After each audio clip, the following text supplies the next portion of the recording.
World War I did much to accelerate the technological and political upheavals already brewing at the turn of the 20th century. But the changes to the societal order were a bombshell all their own. You might know about Marie Curie's groundbreaking work in physics and chemistry.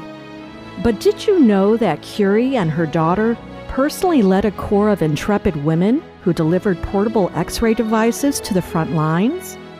How about the battle-tested female doctors and nurses whose guts and determination paved the way for women's suffrage? Or the African-American nurses who shattered color and gender lines while saving lives? Britannica explores these untold stories of women who changed the world from the home front to the battlefront of the First World War. When war broke out in 1914, Marie Curie had just established the Radium Institute in Paris. With German armies encroaching on the French capital, Curie gathered her entire supply of radium, stashed it in a remote bank vault, and set off to put her science skills to a daring new test. Curie was a Nobel-winning scientist, not a soldier, but she knew there was one way her work could make a difference to the war effort. Early X-ray machines were enormous and found only in the most advanced hospitals of the day, not exactly convenient to the front lines. So Curie designed a portable one, a device which would forever revolutionize medicine on and off the battlefield. Curie's first mobile radiology lab must have seemed like something hatched by a mad scientist, combining an X-ray machine, a darkroom for developing images, and a dynamo, an electric generator, to power the process. For the first time, military doctors could detect the most minute pieces, bullets and shrapnel lodged in wounds, without having to transport casualties. Soldiers at the front dubbed the portable X-ray labs Petite Curies, or Little Curies, and Curie enlisted her teenage daughter, Aileen, as her assistant. Curie not only taught herself basic automotive maintenance, but also how to drive.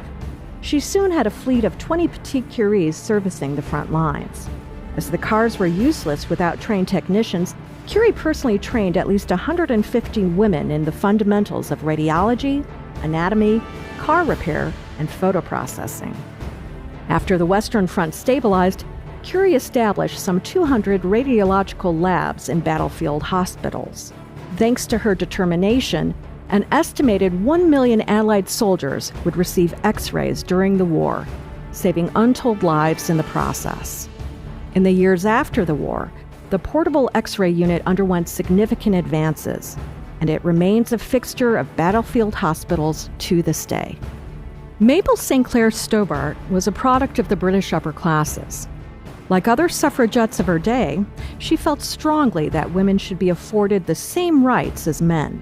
Unlike other suffragettes, however, Stobart believed that demonstrating the value of women on the battlefield would help secure their right to vote. Originally a member of the First Aid Nursing Yeomanry, an all-women's medical auxiliary, Stobart broke away in 1910 and founded her own organization, the Women's Sick and Wounded Convoy Corps. In the summer of 1910, Stobart led dozens of female volunteers through a week of training in the English countryside. The course covered first aid techniques as well as basic military skills, such as marching and signal recognition. When the First Balkan War erupted in 1912, Stobart approached Sir Frederick Treves, the head of the British Red Cross, to offer the services of her organization. When Treves told her that women had no place on a battlefield, Stobart simply bypassed him and took her group to Serbia and later Bulgaria. To finance their mission, Stobart used her influence in British high society, essentially crowdfunding the whole project. The Convoy Corps spent the duration of the war at the front, with women working as doctors, drivers, orderlies, and administrators. The Convoy Corps returned to England in 1913, and when World War I broke out the following year, Stobart again petitioned the Red Cross for an assignment. Treves again dismissed the performance of the Convoy Corps in the Balkan Wars as, quote, exceptional, end quote, implying that it could not be repeated.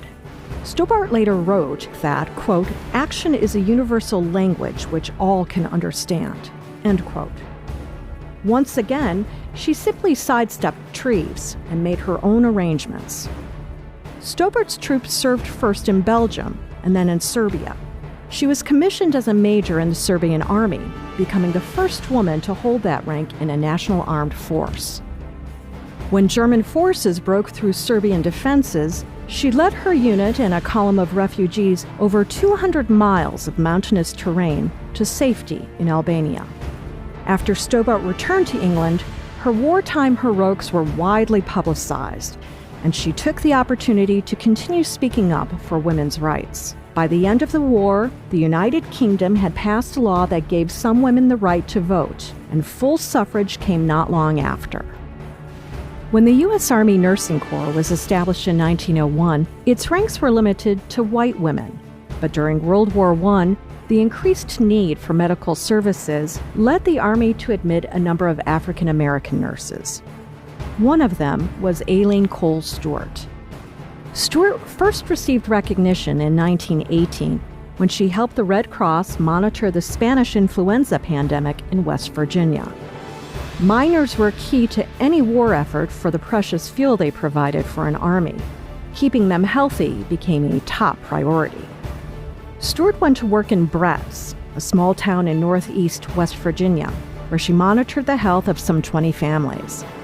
Just after the armistice ended the war in November 1918, she was asked to serve in the U.S. Army. After an intense training course, she was sent to Camp Sherman in Ohio, where she nursed ailing soldiers.